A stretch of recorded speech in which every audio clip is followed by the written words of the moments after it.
สวัสดีค่ะคุณผู้ชมคะขอต้อนรับเข้าสู่รายการ Lightning Talk กับสายสวรรค์ขยันยิ่งชุดพิเศษข้าพระบาทเพื่อน้อมรำลึกในพระมหากรุณาธิคุณหาที่สุดมิได้ของพระบาทสมเด็จพระปรมินทรมหาภูมิพลอดุลยเดชค่ะวันนี้ดิฉันพาคุณผู้ชมมาอยู่ที่หอสมุดดนตรีพระบาทสมเด็จพระเจ้าอยู่หัวรัชกาลที่9นะคะซึ่งตั้งอยู่ภายในบริเวณเดียวกันกับหอสมุดแห่งชาติท่าวาสุกรีค่ะที่นี่ก่อสร้างขึ้นโดยดำริของกลุ่มสมาชิกวงดนตรีอสวันศุกร์นะคะที่สร้างขึ้นเพื่อน้อมเกล้าน้อมกระหม่อมถวายในโอกาสพิธีมหามงคลฉลองสิริราชสมบัติครบ50 ปีเมื่อปีพุทธศักราช 2539 ค่ะแล้วก็อยู่ในความดูแลของกรมศิลปากรนะคะแต่ว่าเบื้องต้นนั้นทุนในการดำเนินการจัดสร้างเป็นของคุณเจริญและคุณหญิงวรรณาสิริวัฒนภักดีในการน้อมเกล้าน้อมกระหม่อมถวายเพื่อการนี้ค่ะสำหรับที่นี่เป็นที่ที่รวบรวมองค์ความรู้เกี่ยวกับดนตรีในพระบาทสมเด็จพระเจ้าอยู่หัวรัชกาลที่ 9 อย่างสมบูรณ์ที่สุดทั้งบทเพลงพระราชนิพนธ์ทุกบทเพลงโน้ตเพลงสื่อโสตทัศนูปกรณ์ต่างๆแล้วก็นิทรรศการไม่ว่าจะเป็นหนังสือหรือเรื่องราวที่จัดแสดงเกี่ยวกับความเป็นมาของเพลงพระราชนิพนธ์และพระราชกรณียกิจด้านดนตรีทุกรูปแบบควรค่าแก่การที่เยาวชนคนรุ่นหลังจะได้มาศึกษาค้นคว้าเพื่อสืบทอดเรื่องราวเหล่านี้ไว้คู่กับแผ่นดินต่อไปวันนี้รายการของเราได้รับเกียรติจากสมาชิกวงดนตรีอสวันศุกร์3 ท่านมาบอกเล่าเรื่องราวอันทรงคุณค่านี้ค่ะ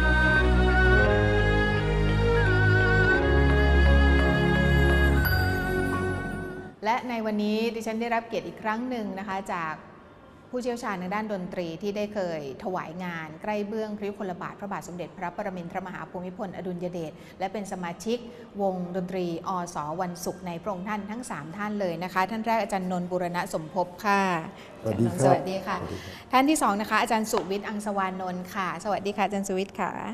และอีกท่านหนึ่งนะคะอาจารย์สันทัศน์ตันธนันท์ค่ะสวัสดีค่ะอาจารย์สันทัศน์กราบขอบพระคุณอีกครั้งหนึ่งนะคะที่ทั้ง3ท่านให้เกียรติกับทางรายการแล้วก็ได้บอกเล่าเรื่องราวทรงคุณค่าเพื่อรำลึกถึง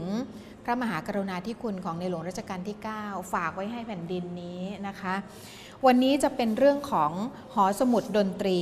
พระบาทสมเด็จพระเจ้าอยู่หัวรัชกาลที่ 9นี่คือชื่อที่ตั้งแต่แรกเลยใช่ไหมคะความเป็นมาของหอสมุดดนตรีแห่งนี้เรียนเชิญอาจารย์นนท์เล่าให้ฟังก่อนค่ะว่าเป็นมายังไงคะเมื่อปีที่พระองค์ท่านทรงครองราชย์ครบ50 ปี50 ปีก็มีการเฉลิมฉลองกันทั่วประเทศหน่วยงานต่างๆ ก็เฉลิมฉลองโดยการสร้างอาคารบ้างโดยการสร้างพระบ้างสร้างอะไรต่ออะไรหลายๆอย่างที่เป็นการเฉลิมฉลองที่ท่านทรงครองราชย์ครบ50 ปีพวกเรานักดนตรีอสซึ่งได้ถวายงานท่านมาเป็นระยะเวลานานก็มาคิดกันว่าเราจะทำอะไรดีที่จะเป็นการถวายท่านเฉลิมฉลองในโอกาสนี้ก็มีความคิดต่างๆนานาจนกระทั่งวันหนึ่งอาจารย์สันทัศน์เนี่ยชวนมาเดินที่หอสมุดก็มาพบกับผู้หัวหน้าหอสมุดอาจารย์สันทัศน์ก็ตอนแรกก็คิดกันว่าเราน่าจะมีอะไรเกี่ยวกับเรื่องดนตรีที่หอสมุดแห่งนี้คือแต่เดิมบริเวณนี้นะคะคุณผู้ชมก็เป็นหอสมุดแห่งชาติมีหอสมุดแห่งชาติเป็นอาคารใหญ่แล้วก็มีหอจดหมายเหตุก็ของกรมศิลปากรก็อยู่บริเวณนี้ท่าวาสุกรีแต่ว่าหอสมุดดนตรียังไม่มีหอสมุดดนตรีพระเจ้าอยู่หัวยังไม่มีแต่ว่ามีหอสมุดดนตรีสิรินธรอยู่แล้วอ๋อค่ะก็เลยมาคิดว่าก็คุยกันว่าผลงานของพระเจ้าอยู่หัวเพลงพระราชนิพนธ์มันไม่มีที่ไหนที่เก็บรวบรวมเป็นกิจลักษณะนี้มันไม่มีทำไมเนี่ยฉลองกันครั้งนี้เนี่ยเราไม่ทำตรงนี้ผมก็บอกว่าถ้าอย่างนั้นผมจะมาคุยกับคุณผลให้ก่อนนะเพราะว่าตอนนั้นหอสมุดสิรินธรเนี่ยก็มีเป็นห้องของนักดนตรีเช่นห้องหลวงประดิษฐ์ไพเราะห้องหลวงจิตวังสการห้องอาจารย์มนตรีตราโมทห้องพระเจนดุริยางอะไรแบบนี้เป็นห้องใหญ่สุดผมก็บอกถ้าอย่างนั้นก็จะมาขอสักห้องหนึ่งก็เลยชวนคุณนนท์มาสังเกตการที่เขามาแล้วปัญญาคุณนนท์ตอนนั้นเป็นอธิการอยู่มหาวิทยาลัยศิลปากรอุ้ย เป็นบูธแค่นี้ห้องแค่นี้ไม่สมพระเกียรติต้องสร้างขึ้นมาเป็นหอดนตรี เฉพาะพระองค์เลย เฉพาะพระองค์เลย ค่ะ ผมบอกแล้วเอาตังค์ที่ไหนล่ะ เลยเป็นที่มา เป็นที่มาอันนี้ อาจารย์นนท์ต่อเลยค่ะ เป็นที่มา ครับ ก็พูดกันว่าเอ่อจะเอาเงินที่ไหน ค่ะ ผมก็เอาความเนี้ยไปคุยกับพรรคพวกนักดนตรีด้วยกัน ว่าจะหาเงินมาสร้างพรรคพวกก็บอกเงินที่ฟอกไม่เอานะ อาจารย์ตรึงใจก็บอกไม่เป็นไรเดี๋ยวหาได้ ค่ะ บังเอิญก็มีลูกศิษย์คนหนึ่งคุณพ่อของลูกศิษย์นี่ก่อนคุณพ่อลูกศิษย์คุณพ่อแกก็เดินมาทันทีโปรเจกต์นี้อาจารย์ต้องการเท่าไหร่ อย่างนั้นเลย บอกอาจารย์ตรึงใจก็บอก อยากถ้าจะให้ ให้ สมบูรณ์ พะกี เนี่ย ติ ขอสัก15 ล้านแกตอบทันทีเลยเอาไปเลยครับ โอ้โห งานของพระบาทสมเด็จพระเจ้าอยู่หัวนี่เท่าไหร่ผมให้ ค่ะ ผมถวายนี่คือที่มาของเงินที่มาสร้างก็คือคุณเจริญกับคุณหญิงวรรณา คุณเจริญและคุณหญิงวรรณาสิริวัฒนภักดีค่ะ ซึ่งก็เป็นเรียกว่า นักธุรกิจรายใหญ่นะฮะที่มี ก็สนองงาน ก็สนองงานมากมายฮะ ค่ะ นอกจากขอสมุดถึง15 ล้านนี่ไม่เท่าไหร่เลย ค่ะ การสร้างโรงพยาบาลอีกเยอะแยะ ค่ะค่ะแล้วลูกศิษย์อาจารย์ตรึงใจที่ว่าก็คือลูกสาวของ ลูกสาวนะแล้วเก่งจริงฮะได้เกียรตินิยมอันดับหนึ่งของศิลปากรด้วย ค่ะ เก่งเป็นคนเก่ง ค่ะ นั่นก็คือที่มาของการสร้างหอสมุดดนตรี พระบาทสมเด็จพระเจ้าอยู่หัวรัชกาลที่ 9 ขึ้น นับตั้งแต่วันนั้น ทีนี้พอความทราบแล้วกราบบังคมทูลกันยังไง เริ่มต้นยังไงมีพระบรมราชวินิจฉัยยังไง เพราะว่า คือ จะสร้างแบบนี้ก็ต้องขอพระบรมราชานุญาตก่อนนะ พอ อาจาร จะ ย์ สร้างเราก็กราบบังคมทูลให้ทรงทราบ ค่ะ พร้อมทั้งนำมาแบบแปลนของหอสมุดเนี่ยไปทูลเกล้าถวาย ค่ะ ท่านก็ทรงทอดพระเนตร ค่ะ แล้วท่านก็ทรงแนะนำว่าเนี่ยควรจะมีอย่างโน้นควรจะนี้ควรจะมีบันไดตรงนี้ ค่ะ นะเพราะเป็นทางหนีทีไล่เพราะเป็นอะไรเนี่ยนะ ค่ะ คือท่านก็มีส่วนร่วมในการ ในการ สร้างอันนี้นะ ค่ะ ก็เลยผมก็เลยถือโอกาสกราบบังคมทูลขอให้คุณเจริญคุณหญิงวรรณาเนี่ยเข้าไปเฝ้าถวายเงินท่านก็มีพระเมตตา ค่ะ ให้เข้าไปเฝ้า โอ้ยนั่งทรงอะไรใช้คำอะไรทรง เรียกว่ารับสั่ง คงรับสั่ง ใช่ไหมคะ รับสั่งอยู่นานนะสักชั่วโมงครึ่งได้มั้ง ค่ะ นะฮะ อาจารย์อยู่ด้วยไหมคะ ผม วัน อยู่ นั้น ด้วยนะ รับสั่งอะไรเป็นพิเศษคะ ก็รับสั่งคือรับสั่งเรื่องดนตรีเป็นส่วนหนึ่งนะฮะรับสั่งเรื่องผู้ทั่วไป ค่ะ นะฮะ แล้วก็ทรงเน้นย้ำเรื่องการสร้างอาคารอย่างที่อาจารย์ว่าค่ะ หลังจากที่สร้างเสร็จแล้วเนี่ยผมก็กราบบังคมทูลบอกขอทูลเชิญเสด็จ ค่ะ แล้วก็ทูลท่านว่าถ้าเสด็จมาเปิดตัดริบบิ้นเปิด แล้วก็เดี๋ยวเสด็จกลับนะก็จะกระชั้นชิดรวดเร็วเกินไปก็ทูลขอให้ทรงเสวยพระสุธารสที่นี่ ค่ะ ซึ่งท่านก็ทรงรับทุกข้อเสนอนะฮะ โอ้พระเมตตา ที่ทูลเกล้าท่าน ม ทรงมีพระเมตตามาก ค่ะ นะเสร็จแล้วยังพระราชทานถ่ายรูปอีก ค่ะ ทรงนั่งประทับแล้วก็ให้นักดนตรีถ่ายรูปแล้วก็อะไรข้าราชการที่นี่ ค่ะ ได้เฝ้าอย่าง ได้ ใกล้ เฝ้า ชิด ใกล้ เล ชิ ย ด ขอ ค่ะ เสริมนิดนะ เชิญค่ะอาจารย์ ตอน คะ ที่ประกรรมคมทูลเนี่ยนะเราก็บอกว่าอันนี้เป็นพวกเราชาว อสวันศุกร์ อสวันศุกร์ถวาย แต่ว่า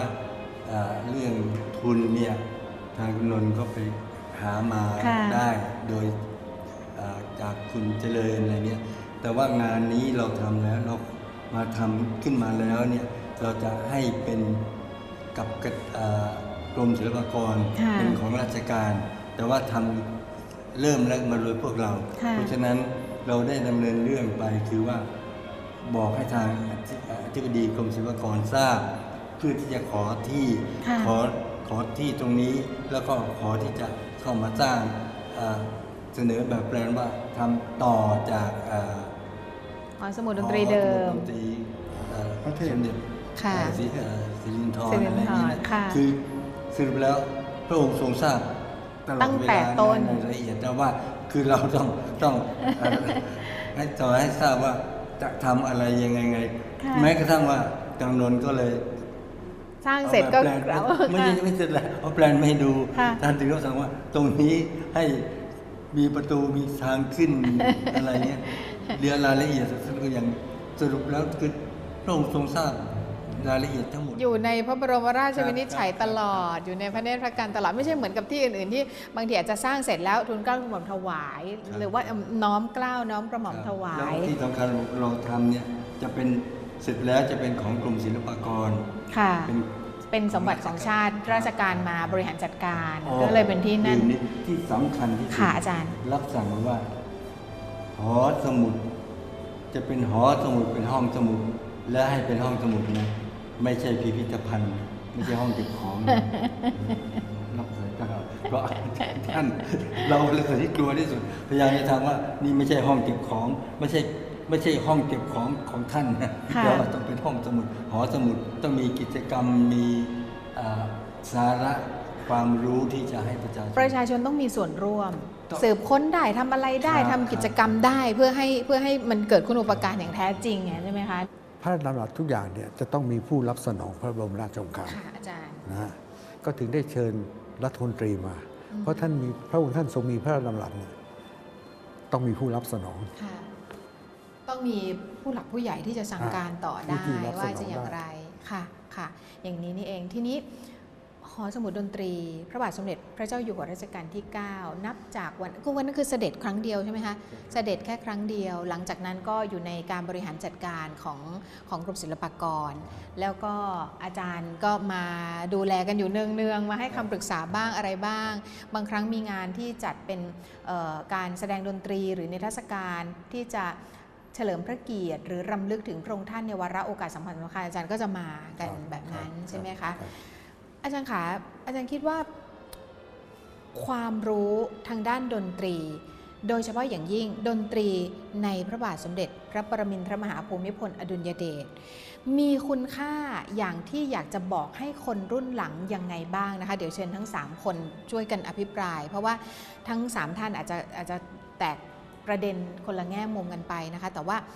หอสมุดดนตรีก็เป็นประเด็นหนึ่ง แต่ตัวแก่นก็คือตัวดนตรีในพระองค์ค่ะอยากจะถ่ายทอดหรืออยากจะบอกให้คนรุ่นหลัง โดยเฉพาะนิสิตนักศึกษาคนรุ่นใหม่ที่เรียนดนตรียังไงคะเราควรจะศึกษาอะไรเกี่ยวกับพระองค์ท่านบ้างอาจารย์นนท์ค่ะ เรื่องดนตรีเนี่ยก็คงจะต้องย้อนกลับไปถึงเรื่องในช่วงที่พวกเราถวายงานท่านอยู่ในวงดนตรีอสวันศุกร์ ค่ะ จะเห็นว่าพระองค์ท่านทรงโปรดเพลงประเภทดิกซีแลนด์ ค่ะ หรือว่าเพลงบลูส์ ค่ะ พระองค์ทรงแนะคงรับสั่งเลยเพลงบลูส์เนี่ยเล่นเข้าไปเถอะมันเป็นพื้นฐานของดนตรีการคีตปฏิภาณบลูส์เนี่ยนะฮะทุกคนจะต้องมีการอิมพรไวส์ ค่ะ หรือว่าที่เรียกกันว่าคีตปฏิภาณ ค่ะคีตปฏิภาณหรือ improvise ค่ะ ต้องหัดเพราะฉะนั้นเพลงบลูส์เนี่ยเล่นไปเถอะรับสั่งให้ฝึกเข้าไว้ เดี๋ยวขอโยนให้อาจารย์สันทัศน์ ว่าต่อ ค่ะ ค่ะ ที่ท่านรับสั่งก็ไม่ใช่ว่าถึงเพลงบลูส์อย่างเดียวนะ ค่ะ ท่านพูดถึงแจ๊สทั่วๆไปแต่ว่า ค่ะ บลูส์มันเป็นจุดเริ่มแรกของแจ๊ส ค่ะ นะคือที่สำคัญเนี่ยถ้าว่าเราจะศึกษาอะไรในเรียกว่าผลงานเพลงในผลของท่านเป็นพระบรมครูที่ถ่ายทอดอะไรไว้ให้เนี่ยนะคืออยากขอเท้าความนิดนึงว่าในวิชาการดนตรีเนี่ยเขาในทฤษฎีดนตรีเขาพูดคำว่า elements of music ค่ะ คือว่าจะประกอบด้วย3อย่างนะที่เรียกว่า rhythm แล้วก็ melody Melody harmony ค่ะ 3 อย่าง ค่ะ นะเรียกว่าเป็น elements of music ทีนี้ เขาให้คำจำกัดความว่า rhythm เนี่ยเขาบอกว่าเป็น same pitch คือระดับเสียงเดียวกันแต่ว่า different time อ๋อ เช่นเราตบมืออย่างเงี้ย ถี่ห่างต่างกัน ที่ห่างต่างกัน ค่ะ different time แต่ว่า ค่ะ same pitch ค่ะ ถ้า harmony เขาบอกว่า same time different pitch เช่นเรากดเปียโน ปึ้ง ค่ะ แล้วดีดกีตาร์ตึงไว้เนี่ย ค่ะ เสียงออกมาหลายเสียง different pitch แต่ว่า same time ค่ะ แล้วก็บอกว่าถ้า melody เมโลดี้ คือdifferent pitch different times ค่ะ มันเป็นสองอย่างนี้มาบวกกัน อ่า ทีนี้ในที่ว่าที่ต้องพูดถึง Elements of Music เนี่ยเพราะว่าที่ว่าเป็นหัวใจของมันเนี่ยของพระองค์ท่านเนี่ยนะทั้งสามอย่างเนี่ยให้เอาเพลงพระราชนิพนธ์ของพระองค์ท่านมาศึกษานะจะมีอะไรที่น่าศึกษามาก ผมบอกให้สั้นๆแค่นี้เลยให้เอามาศึกษาเพลงอย่าฟังเฉยๆความเฉยถ้าใครสนใจดนตรีนะฮะเรียนทางดนตรีเอามาเราที่เรียกว่าเอามา analyze ทั้ง3อย่างเอามา analyze แล้วจะพบว่าไม่ใช่ ซึ่งจะเห็นความล้ำลึกในนั้น ครับ ไม่ว่าจะเป็นริทึมฮาร์โมนีเมโลดี้ ครับ ในเพลงพระราชนิพนธ์มีครบ แล้วลึกซึ้งด้วย คือบางคนบอกว่าเวลาที่จะแกะโน้ตหรือต่าง เรียกว่าเป็นสิ่งที่น่าศึกษาทีเดียวละ ๆ ค่ะ ไม่ใช่แค่เพลงไม่ใช่แค่เพลง ไม่ใช่เข้าฟังแล้วเพราะอย่างเดียว ครับ ค่ะ นั่นคือสิ่งที่สอดแทรกอยู่ ไม่ว่าจะโดยพระราชประสงค์ที่จะทรงสอนโดยตรง หรือโดยอ้อมก็ตาม ผลงานของพระองค์ท่านนี่แหละ คือเป็นบทเรียนชั้นดีเลยนะคะ อาจารย์ขาอาจารย์สุวิทย์มีอะไรเสริมไหมคะ คนรุ่นใหม่ควรจะศึกษาในเรื่องของดนตรีหรือบทเพลงพระราชนิพนธ์อย่างไรต่อไปเพื่อให้ทั้งสืบสารและได้ทั้งเกิดความรู้ความเข้าใจจนแตกฉาน ผมคิดว่าคนรุ่นใหม่หรือเด็กรุ่นหลังนะควรจะศึกษาเพลงของพระองค์ท่านเป็น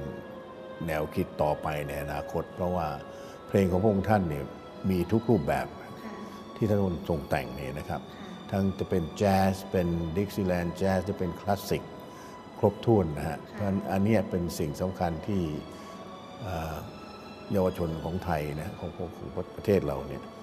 น่าจะต้องศึกษาอย่างยิ่งว่าเป็นตัวอย่าง เหมือน ที่ เอา สำ เป็ คั น ญ แกนหลัก เป็นแกนหลักที่ ก่อนที่จะแตกประเด็น ใช่ ไปศึกษาเรื่องอื่น ครับ ต่ออย่างนั้นเลย เพราะ ใช่ พระ ไห องค์ ม ท่านอัจฉริยะเรื่องนี้มากนะครับ ผมเสริมนิดนึงว่า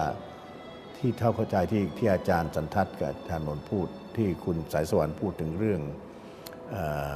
ที่กรุงเวียนนาที่ท่านได้รับเคยเล่าให้ฟังเมื่อกี้เนี่ยนะฮะท่าน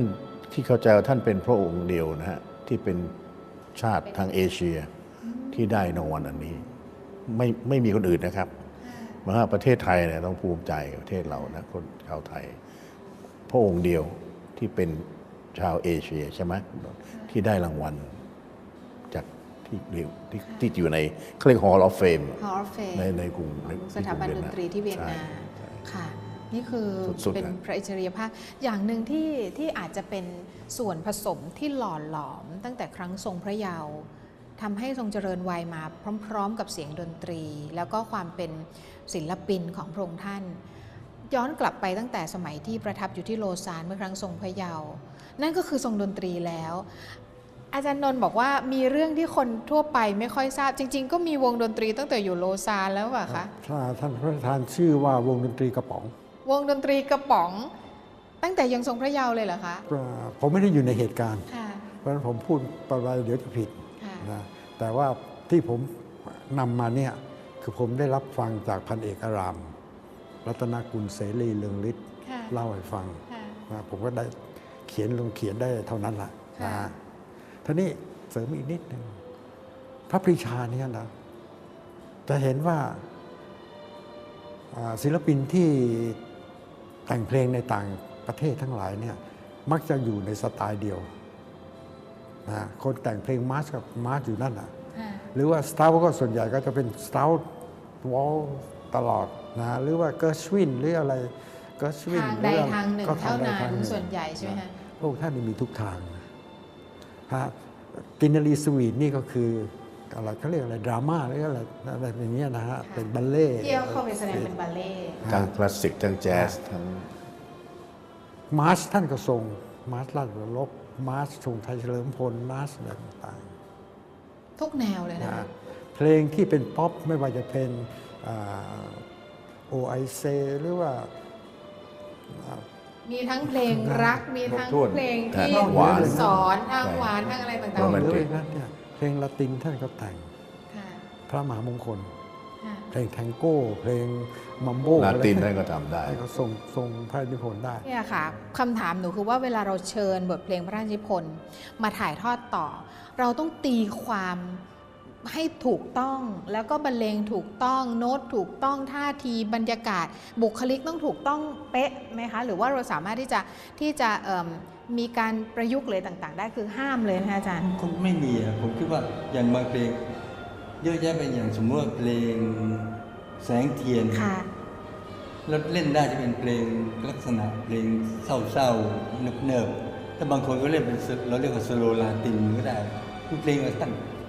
หรือชะตาชีวิตที่คนคุ้นเคยดีเนี่ยแบบนี้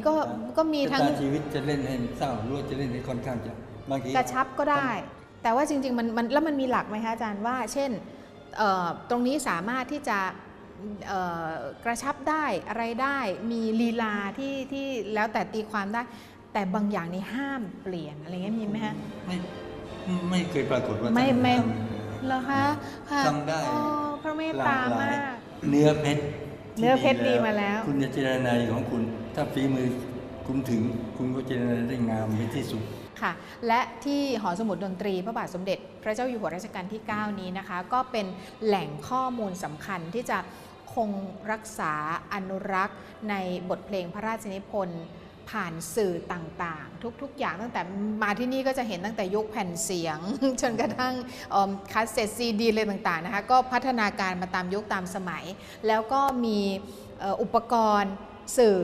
ที่จะสามารถมาสืบค้นได้มาฟังเพลงได้ มีนิทรรศการให้ได้ชมมีหนังสือมีห้องอะไรต่างๆ ที่จะสามารถมาสืบค้นได้นี่ก็คือเป็นส่วนหนึ่งที่จะทำให้บทเพลงพระราชนิพนธ์และพระปรีชาสามารถพระอัจฉริยภาพทางการดนตรีของในหลวงรัชกาลที่ 9 ยังคงอยู่อย่างยั่งยืนมั่นคงที่นี่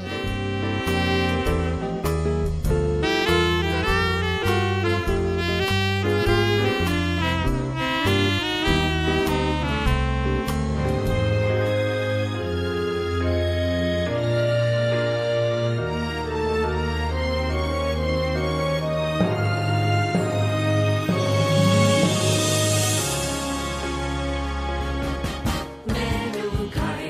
เมนูไข่อร่อยแท้อยากกินเมนูไข่เมนูไข่อร่อยแท้อยากกิน อาจารย์ขาสุดท้ายอยากจะให้อาจารย์ทั้ง 3 ท่านได้กล่าวรำลึกถึงพระมหากรุณาธิคุณจากหัวใจของอาจารย์นะคะว่าคือหนิงว่าไม่ได้มีสักกี่คนนักที่ได้มีโอกาสถวายงาน ใกล้เบื้องพระยุคลบาทใกล้ชิดเหมือนอาจารย์ทั้ง 3 ท่าน ถวายงานนานมาก แล้วก็ถวายงานในสิ่งที่เป็นความสุข เป็นสิ่งที่ทำให้พระองค์ท่าน